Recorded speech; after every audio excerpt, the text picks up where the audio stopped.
This is the McKinsey podcast, where we help you make sense out of our world's toughest business challenges. Welcome to the show. I'm Lucia Rahili. And I'm Roberta Fasaro.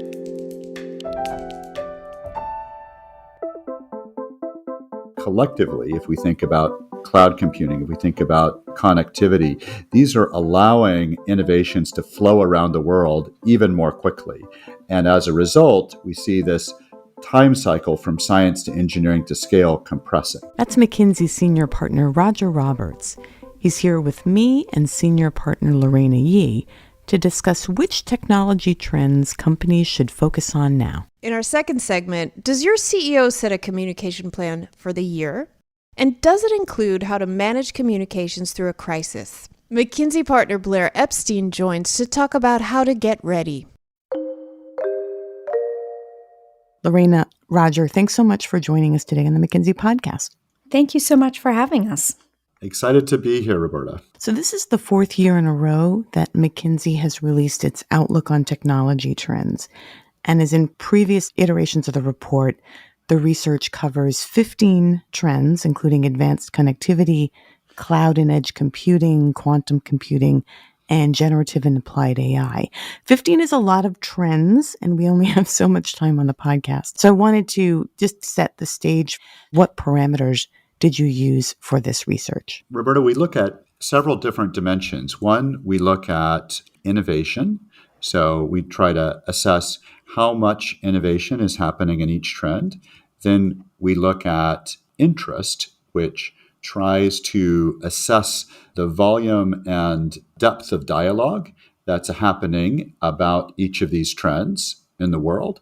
And then we look at investment, how much money is flowing into companies and technologies that are enabling and driving the trends. According to the latest research, innovation and overall interest in technology remains strong, although investment in new technology did fall. Lorena, what accounts for these findings? In many ways, that's not surprising. We are in a golden age of innovation and possibility in terms of technology. The drop in investment, that was between 30 and 40%. If you were to put a number on that, that's about $570 billion. And what's really interesting is that despite that drop in investment, we do see that there are pockets amongst the trends that are continuing to see a rise in investment. So an example of that, by no surprise to folks that are listening, is generative AI, but maybe some areas that may be less expected, maybe in robotics, which we talk about and introduce this year,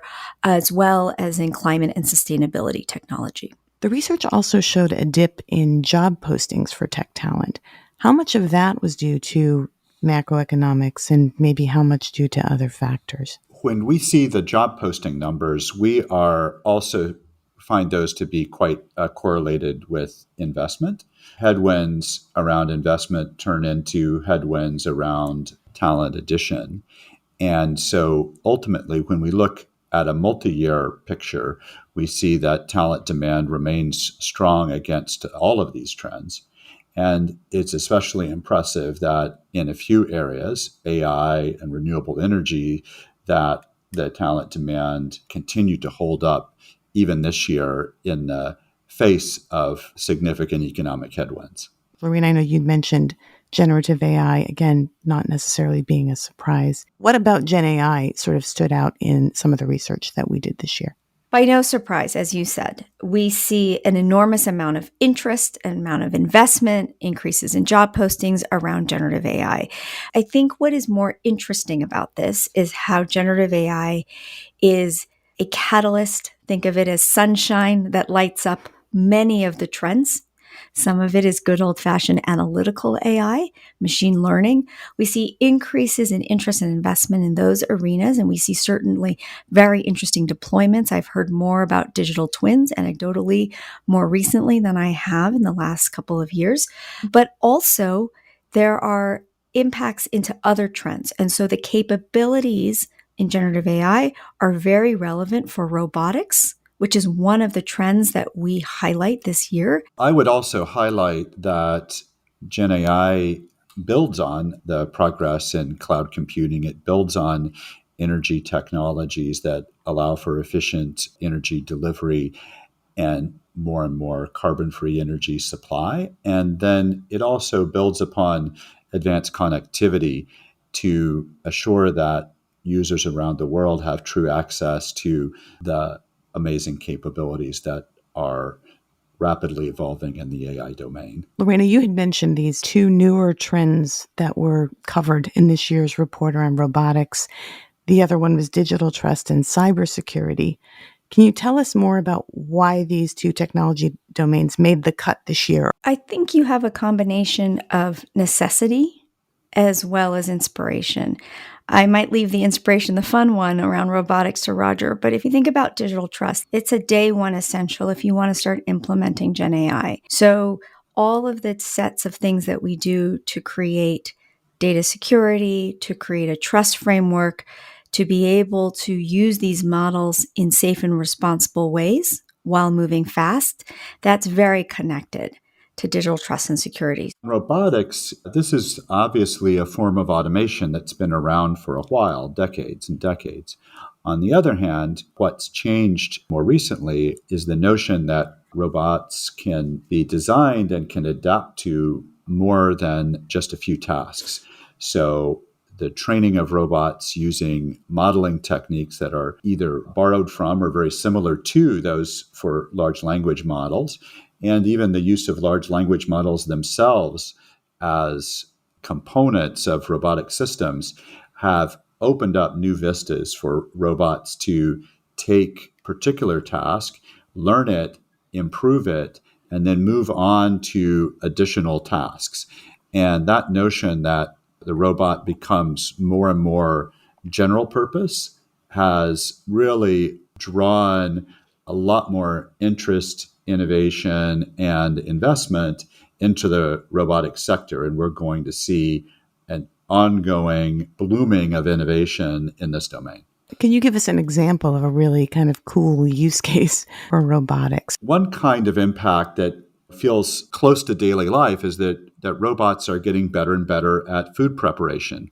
And this is a skill that requires not just kind of tactical picking and placing of items like I might on an assembly line, but instead it requires vision, assessment of context, understanding of changing conditions in the kitchen, and the flexibility to make many kinds of dishes on a menu, which might also be constantly changing.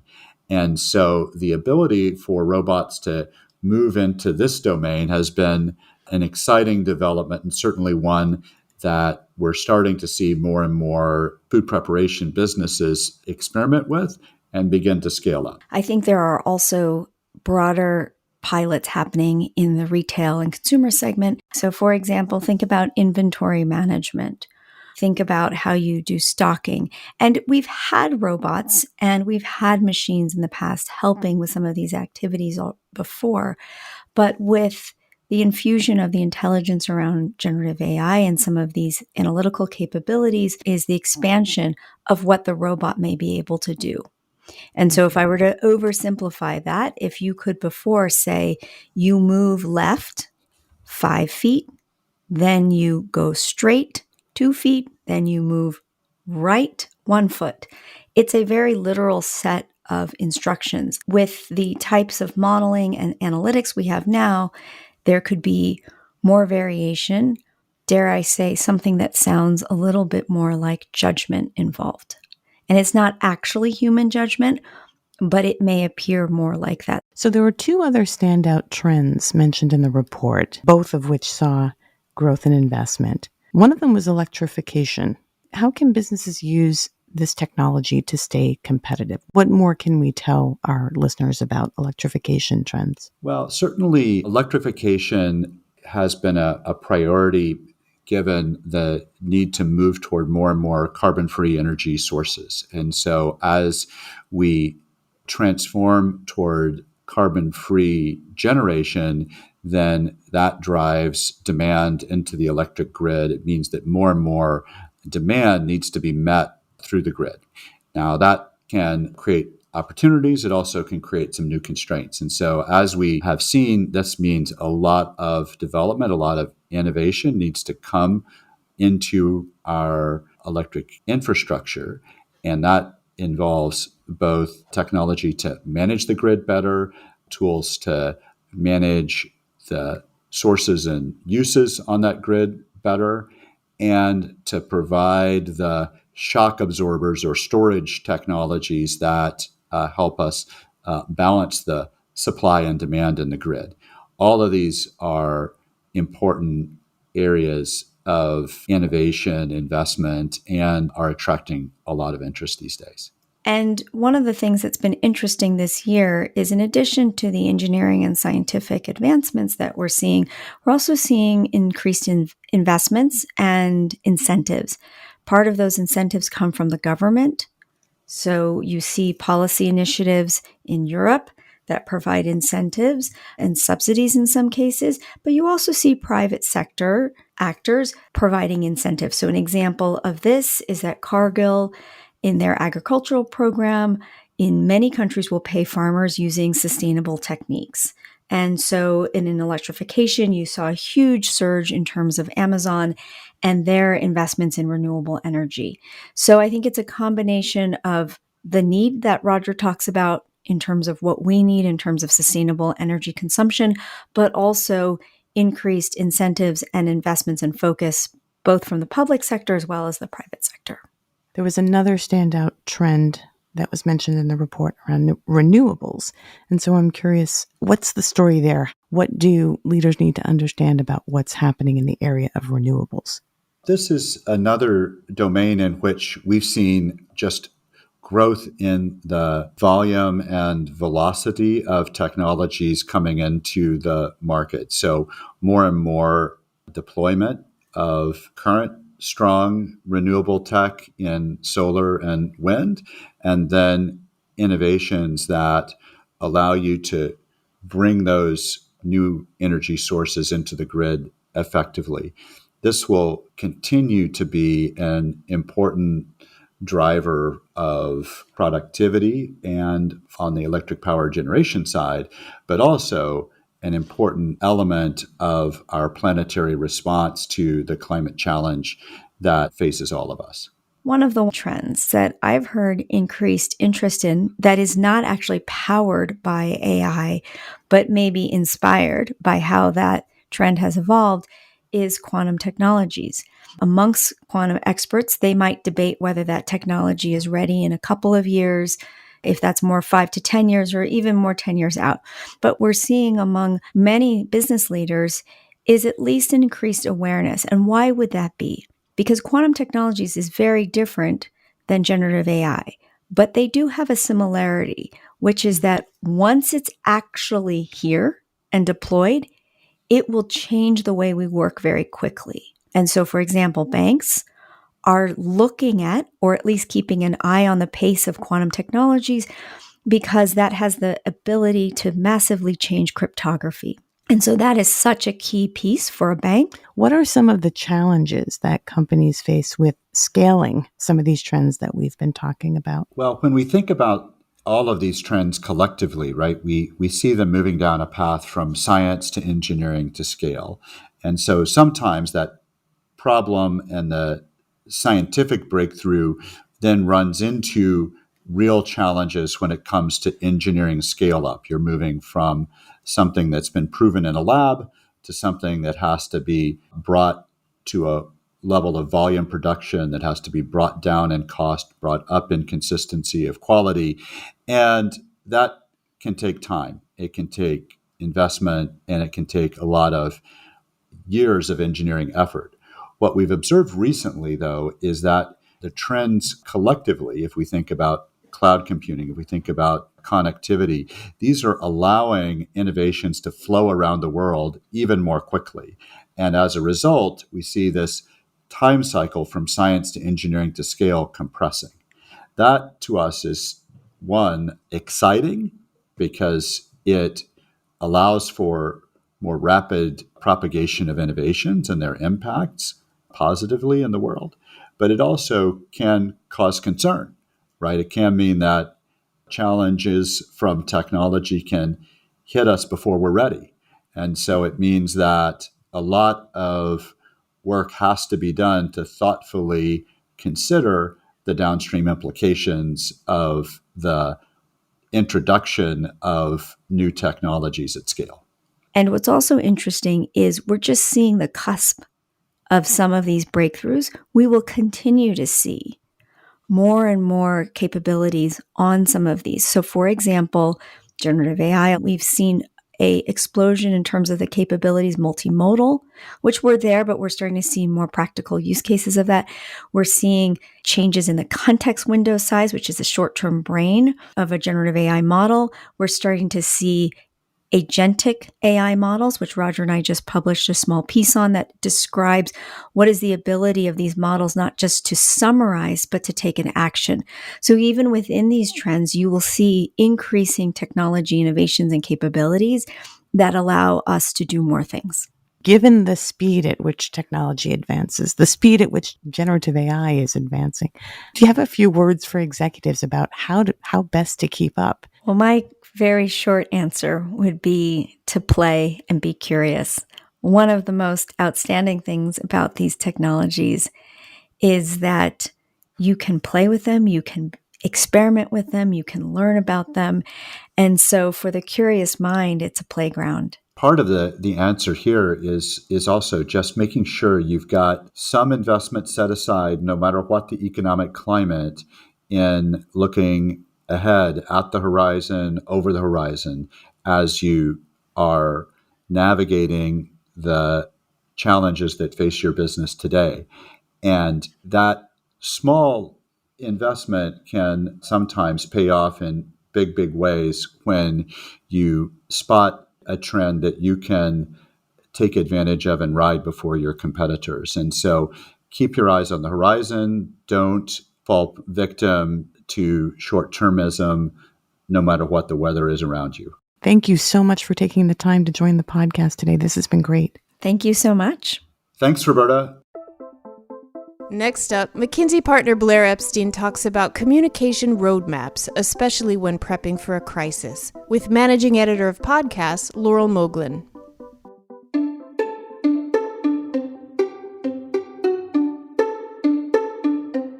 Thank you so much for joining us today. So glad to be here. There are many competing priorities for CEOs. Now, based on your experience with clients, what percentage of time do great CEOs spend on interactions with their stakeholders? There isn't a universal answer. It really will vary across CEOs. Now, that said, we do know from our research that on average, CEOs spend about 30% of their time with their external stakeholders. But let me bring that variation to life. Brad Smith, when he was the CEO of Intuit, talked about how he spent 20% of his time with those external stakeholders. What that meant was if someone wanted to be a part of that 20%, they had to prove why they were a better use of his time than something else. And now I'll contrast this with Peter Voser, the former CEO of Shell, who spent 50% of his time with external stakeholders. And that was because in his context, he felt like one of his critical priorities, a thing that only he could do, was to be the primary ambassador for the organization out to the outside world. So again, it's really contingent on the CEOs, their priorities, where they are in their tenure and what's going on. But that 30% figure is a good average number to keep in mind. So whatever percentage of time CEOs choose to invest, what approaches to that time have you seen work? First, they're disciplined about planning for the year ahead. They have a 12-month view of what they'll do and when. Investor calls, customer visits, conferences. Now, of course, it's dynamic. It will change. But that helps set the priority for the year and define some of the anchor points of their stakeholder engagement. Now, the second thing they'll do is that they'll align stakeholder interactions with their strategic agenda. And they'll make the most of every opportunity. CEOs, especially today, are on the move quite a bit. And so when they visit a given place, they're going to fit in community events, interactions with government regulators and stakeholders, employee town halls. They're making the most of every moment such that engaging the right stakeholders isn't a trade-off. It becomes an and with other things on their agenda.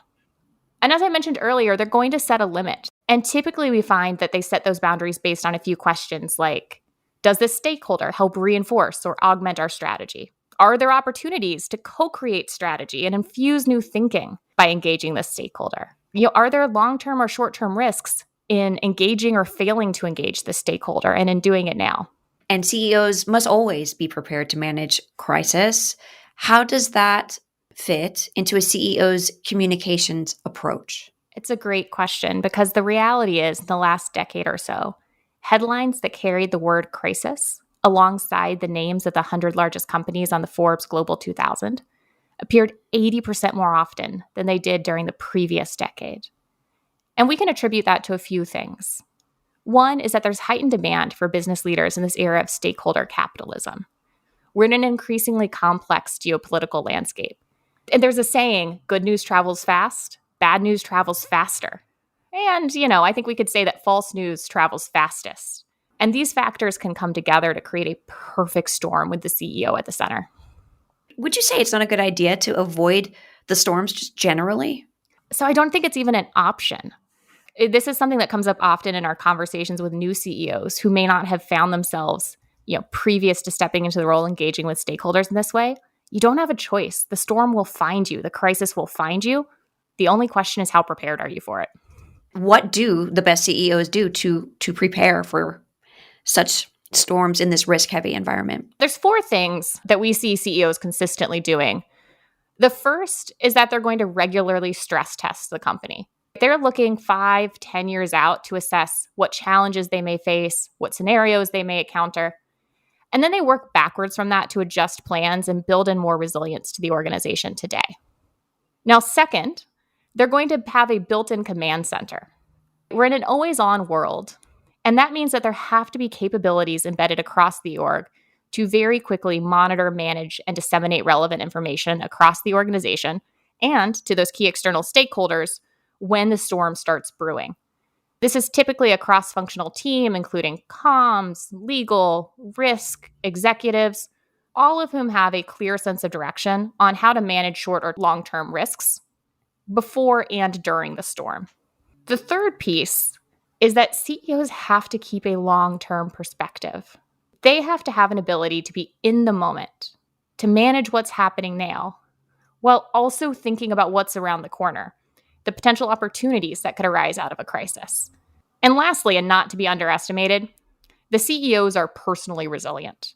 They're able to lead by example, to be a guiding force, the calm captain at the helm, so that they can mobilize teams and stakeholders to navigate the roughest waters. Is there one of these 4 that CEOs more commonly overlook or ignore? One of the pain points I see is when people think about crisis management as a communications exercise, it's easy to miss that opportunity to have done the scenario testing, to have gotten yourself ready in advance, such that your strategy may evolve, again, to put you in a better position to navigate any eventual storms. Blair, this is really helpful. Thank you for everything you've shared. Thank you again for having me here. Thanks so much for listening to the McKinsey podcast. I'm Lucia Rahili. And I'm Roberta Fasaro. Find us on McKinsey.com. We'll have a transcript of this episode up shortly. And download the McKinsey Insights app, where you can find this podcast and other helpful content updated daily. If you enjoyed the show, we'd love for you to leave a rating and a review. We'll see you in 2 weeks.